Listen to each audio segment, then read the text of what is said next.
Good morning. My name is Miss Ellie White, and I've had a lot of requests for this subject. So here we go. Our topic today is called beer home sex. Now, sex as an issue has extremely different implications when viewed by a man as opposed to as viewed by a woman. And as we uncover this difference, you could be able to solve why you keep running into those same problems in relationships. So let me explain something that happened. Yesterday, I had a business meeting with a gentleman, and during, 15-20 minutes of our talking, the girlfriend called 2 times to say that she was hoping there was going to be big doggies at the doggy park so that their little animal would have a friend to play with when she got there. Now, when she knew that he left to go down to the office to have this business meeting, do you really think whether or not her dog has a friend to play with at the doggy park was such a critical issue as to interrupt that meeting twice? Or, as I will suggest, this is actually the female version of peeing on the lawn, claiming your man, your territory. Now, I'm sure that he must have, as he left to go to the office that day, said, I got this meeting, and then I had this meeting, and as soon as she hears he's going to be alone in front of the busy office, his office faces the entrance and the secretary's desk where there's 3 girls busy behind it, big glass wall. Nothing is going to go on in that little cubicle that they're not going to listen to and see and hear. So there was no danger that in a 20-minute meeting we were going to fall in love and be thrashing about on the desk or something. But when you find yourself living with a woman and not married, you will get this picture. Hi, honey. Glad you're home.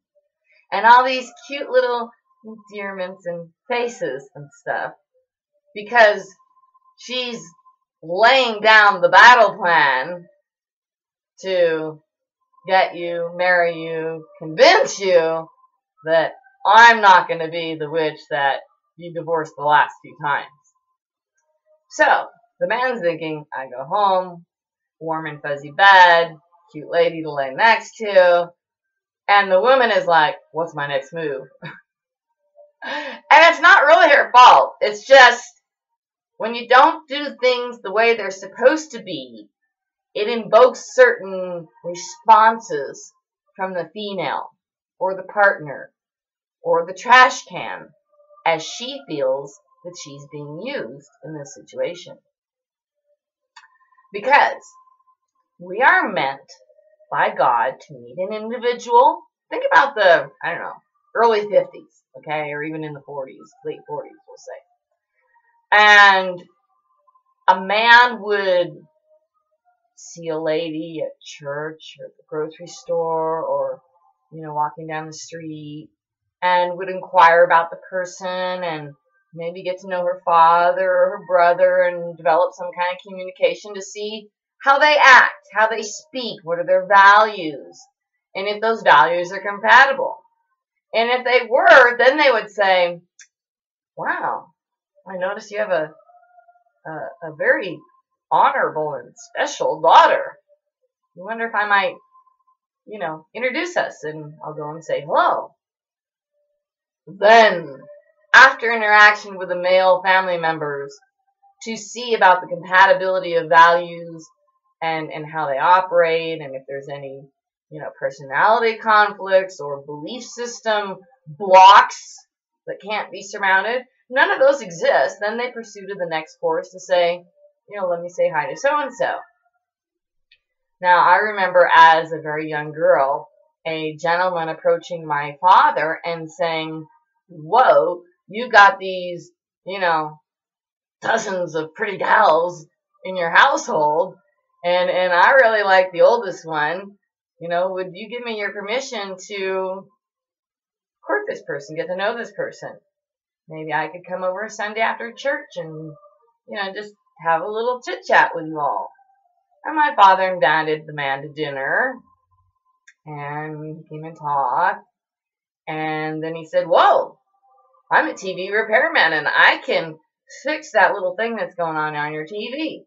He runs out, get his toolbox, instantly fixes it. And my dad's like impressed because this guy's putting forth effort in order to be allowed to talk to, no, not me, my oldest sister. And pretty soon, every Sunday afternoon, they were going to approved dates, which was a classical or opera concert, on a Sunday afternoon, after church, daylight, home in a set number of hours, and in an approved setting. Well, this was only not that many years ago. And it seems that people have become so rushed in everything in their daily lives that this has spilled over into the dating sector. I hate to even say that word because I haven't seen anybody that I know of actually be on a date in 15 years. They meet at a bar, there's alcohol and friends involved. It's kind of a sloppy association where you don't know if the guy even is going to remember you the next day. But yet they're both looking for an instant hookup, instant sexual, we'll say, release, not even sexual gratification anymore. And, an hour later, they're shoving each other out the door so they don't have to wake up in the morning and go, "Oh my God, who is this and where am I?" And that awkward, do we take them to breakfast? Does everybody in town see who we're taking to breakfast and know that we went home with somebody we don't know the night before? This is absolutely not appropriate behavior. And for those of you who think that I'm happily married or all these little chit-chats are about me, I have been absolutely and completely without a boyfriend. That means celibate, no sex, no nothing, no cheating, since basically 2000. I tried to go out with someone for a couple weeks back in 2009, but it instantly became aware that they wanted somebody to live with them and not be married to, and so that situation went by the wind. So if I can stay alone and celibate and not sin, and I'm not saying it's going to be easy, it's hard, but the rewards are fabulous, okay? Because you can't cheat and go for the quickie. Because here's what happens, okay? There was a woman who begged her husband to give her any kind of attention. Give me a hug, a kiss on the cheek, just hold me, as we go down to sleep tonight. Anything, any kind of a physical contact at all. And the man and woman were sleeping in separate bedrooms, as in the case of many couples, I guess. And the man refused. He said, this hand is tired from doing some duties at work, and my other hand is tired from, well, you guessed it, servicing himself. So the man said he was too tired to even wrap his arms around a woman, his wife, and say, "Good night, honey." In the dating situation, this has gotten insanely worse. They have a meeting, whether it's by friend or one night stand, and it evolves into let's live together. And it's okay, I understand you don't believe in being married, and I just love you so much. And in truth, that is not how it goes down, okay? Every time that you take that woman, and I'm speaking to the gentleman here, it may start off as a nice dinner, a happy movie or concert or something where everybody's having fun and enjoying themselves. But as soon as it turns to sexual matters, excuse me, the woman is feeling extremely used by now. And she may seem to enjoy for a moment whatever pleasure can be taken from the situation. It turns into a very selfish act. But once it is over, she's like, well, he didn't say thanks. He didn't say he liked it. He's already snoring, and I needed an arm around me, or I needed to talk. It's pure empty. It has become an act of taking the edge off of sexual tension or frustration. Okay? So if you're just topping off that tip of the iceberg and using the act to alleviate sexual tensions, what you're doing is similar to being in an old English pub. And they're pouring those beers in pitchers as fast as they can, and a big giant head is foaming up on the top of each of the pitchers, and then the waitress is slamming them down on table. This is old English pub style. And as the beer pitchers being slammed to the table, and the foam is still in the act of building, the gentleman takes his hand and sloshes away the excess foam on the top, or blows it off of his glass, or wipes it away. Okay? That's what sex has become. The foam you slap away from the top of a giant mug of beer, and then you don't get to drink the mug of beer. You just slap the foam away. You're tired. You're not feeling as frustrated or antsy to get some as you were a minute ago. And so the need for anything further is gone for that moment. What we are instructed to do is to wait until marriage. And that means there's going to be times where it's incredibly, oh my gosh, I think I'm going to do it now or I'm going to explode. But guess what?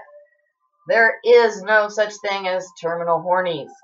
And you will not die if you say no.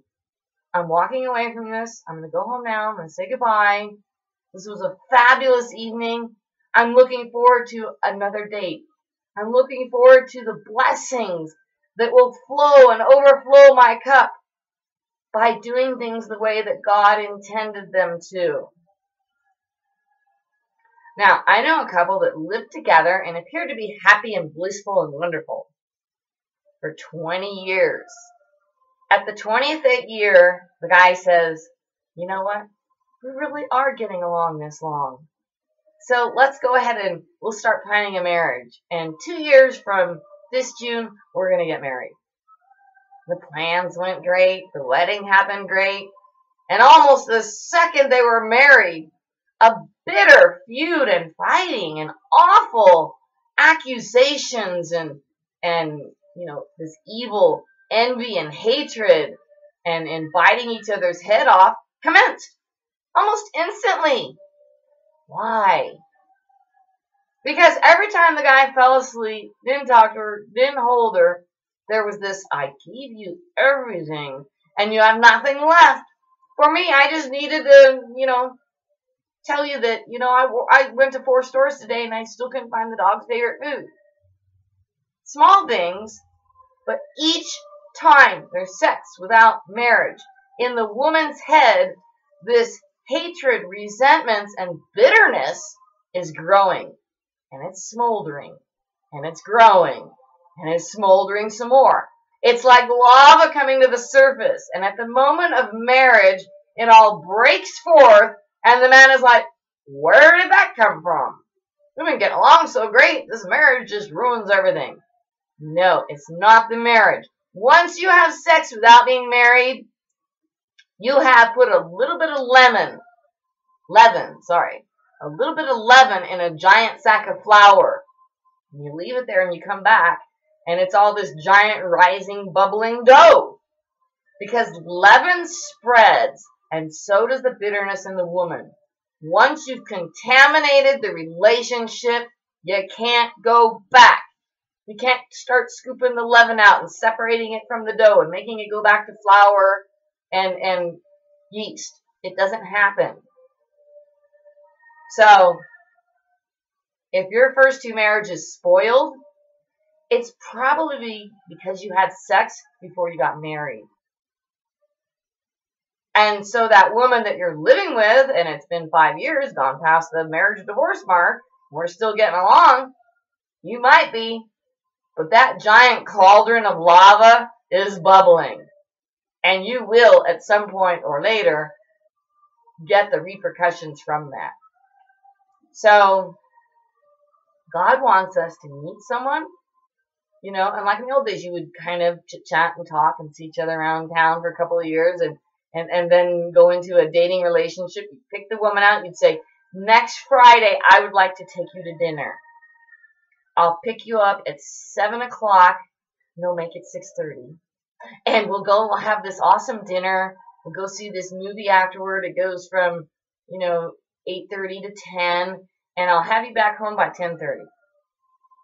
Would you like to go with me? That is how you ask the woman on a date. You don't call her up and say, yo, you have nothing going on? How about coming over and hanging out with me for a while? We'll drink a couple of beers. And then when I start pawing at you and you're feeling frustrated because you like the person but they're not handling it in the right way, and the girl is sitting there going, how do I tell them I wanted to take me home? You're spoiling a beautiful relationship. So you don't say, what are you doing tomorrow? What are you doing right now? You say, in 10 days, next Friday, I would like to take you out.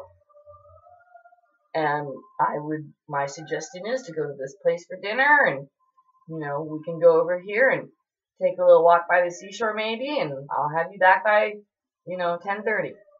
Or we can go to a movie afterward or whatever it is, and then you ask the woman out and then say, by then, you should know her favorite color, her favorite dress, her favorite animal, her favorite place to eat, and you say, I will make a reservation at that place because I know you like fish. Or how about if I take you for a nice steak and potato dinner at such and such restaurant? And I'll make the reservation, I'll pick you up at 6, whatever it is, and then you ask, would you like to do this? You don't say, hey baby, you want to hang out?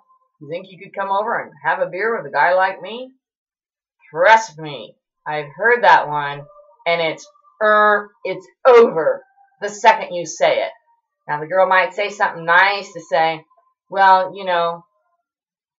I don't know that much about you. I'll see you at church for a couple times and let's chit-chat and get to know each other and see where it goes. But when you start things off on a wrong foot, there's no going back to a right foot. So gentlemen, please ask the door in advance. Ask the daughter to go in advance. Ask permission from the parent if there's one around. Even if she's in her own apartment and been there for 10 years, it's nice to take her, after church when it's daytime and say, let's go over and meet your family, and then ask the parents for permission to date, and then make the date a week or 10 days away, and say where you're going to be, when you're going to pick her up, when you're going to take her home. Tell her that you will call and make the reservations, and things like that. And, let her know there's not going to be any pressure to do something before the night is over. I think that you're really nice, and I respect you, and I'd like to get to know a little bit about you. Maybe I don't know anything about you yet, and I just want to, take you out, and we'll have a nice evening. And make it light like that, and then ask the woman out. When you go to pick her up, you find out how she wants to be picked up, and that means parking on the street, not in the driveway. You don't live there, show some respect. Park on the street, walk up to the door or the gate, knock on the door, offer your arm, walk with her back to the car, and always open the door. I watched my parents and my father open the door for my mother every time we went anywhere my whole life. So it's not going to kill you guys. And that amount of graciousness, of I can take care of you, is comforting and exciting and very much sought over by the woman. So take the time to open the door and say, just wait where you're at. I'm going to come around and open the door. Don't let her experience this awful feeling, awkwardness, like, do I jump out right away or do I let him come around? Let him know. Just keep yourself comfortable and I'll be right around to get your door for you. And then after that, it becomes a regular part of the date, a regular habit. And ladies, we haven't said any of the ladies yet. We'll do the ladies a little bit further on another video. But you must remember, if you respect the man, even when you feel he doesn't deserve it, he will love you, cherish you, and take care of you, like Christ would take care of his own body. So you respect the man, and he, even when you think he doesn't deserve it, and he will love you when you're not lovable. And when you get up in the morning and your hair isn't brushed yet, and your makeup isn't on yet, you will know what I'm talking about. Respect the man, even when you think he doesn't deserve it. And he will love you, even when you're not lovable. I hope this helps. Don't do anything out of order. You can't peek at the cake before it's done, or it will fall. So all you guys that are happily living together in a relationship, you're just stoking the fires of that giant cauldron of lava before the surface. Get out of it. Say, I'm sorry I did this. This wasn't the right way to do this. I need to ask God for forgiveness for adultery and fornication that I'm engaging in. And I will help get you back into your own situation, your own life. And then we need to move on to our own ways. I need to go back to reading the Bible, praying, and waiting for God's answer. That first door that opens real wide could be that wide path to hell and not the gate you're supposed to take. So listen for that leading of God. And if you're not studying, reading, and praying, you're not going to hear the voice when you just pop it open and go and try to get an answer for God. There has to be a relationship. So go for that first, and then you will understand why God made marriage a sacred union between a man and a woman. Thank you so much. Have a great day. Ellie White. Contact me at buffalostudy@yahoo.com. Or if you care to help with this ministry, please do so at paypal.me/buffalostudy@yahoo.com. Thanks so much and have a great day, all.